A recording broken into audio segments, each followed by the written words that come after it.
Dear international human rights leaders and activists, I'm particularly encouraged by your strong support for Liu Xiaobo. Liu Xiaobo's Nobel honor indicates the international recognition of the Chinese democracy movement represented by people like him. He has become the symbol of democracy in China.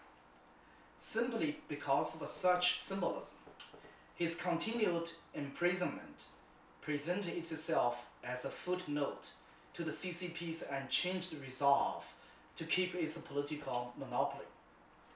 But we must remember, the CCP does not have the only say about China's future. Liu Xiaobo represents another force that will also help shape the future of China, and this force is becoming increasingly viable. The most important sign is the recent intellectual awakening evidenced by the return of democracy debate, which has occupied a central place in the public discourse around China's leadership change. The intellectual recognition that the status quo is unsustainable is always the first and vital step towards changing it. Another two important factors helping lead to a democratic change in an autocratic country, a robust plurality of disaffected citizens and splits in the leadership are coming together in today's China. Since the Tiananmen massacre, corruption has become one of the CCP's important strategies for survival, because no party officials at any level would be loyal to the regime if they were not given the privilege to corrupt.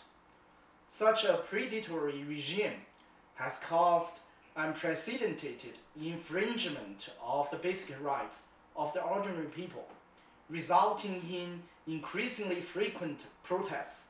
At present, there are on average more than 500 big-scale protests every day.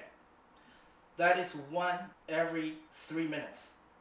In order to keep these self-motivated protests from becoming a conscious pro-democracy movement demanding an overall change, the Chinese government has built a monstrous stability-sustaining system, which has an operating budget exceeding China's national defense budget.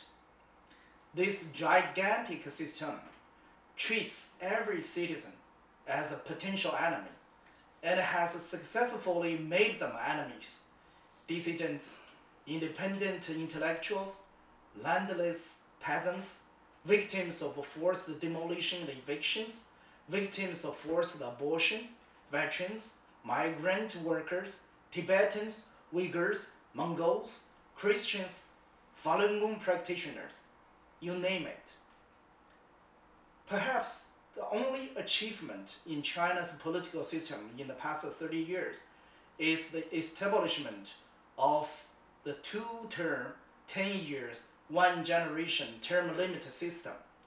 Many observers stipulated that such a system would ensure long-term stability for the CCP regime, because they wishfully believe that this system has helped the CCP find a way out of the pit of power discontinuity that has plagued all dictatorships in history.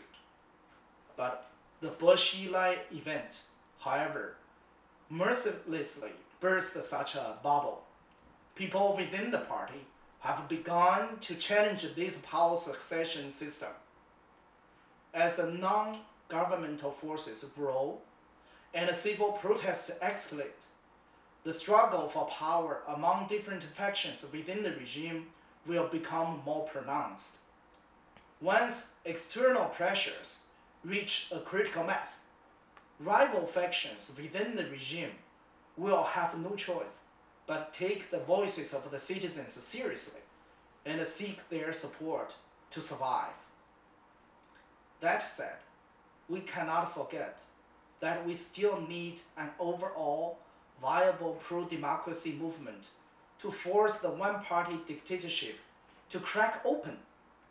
A long-term resilient movement will reach critical mass when idealists like Liu Xiaobo join force with self-motivated members of the public who are disaffected with the status quo.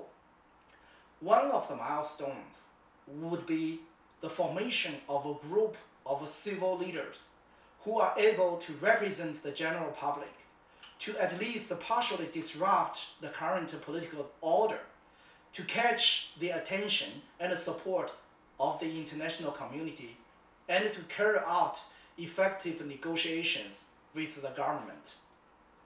Liu Xiaobo, as a widely accepted leader both at home and abroad, will surely play a unique role in forming such a group.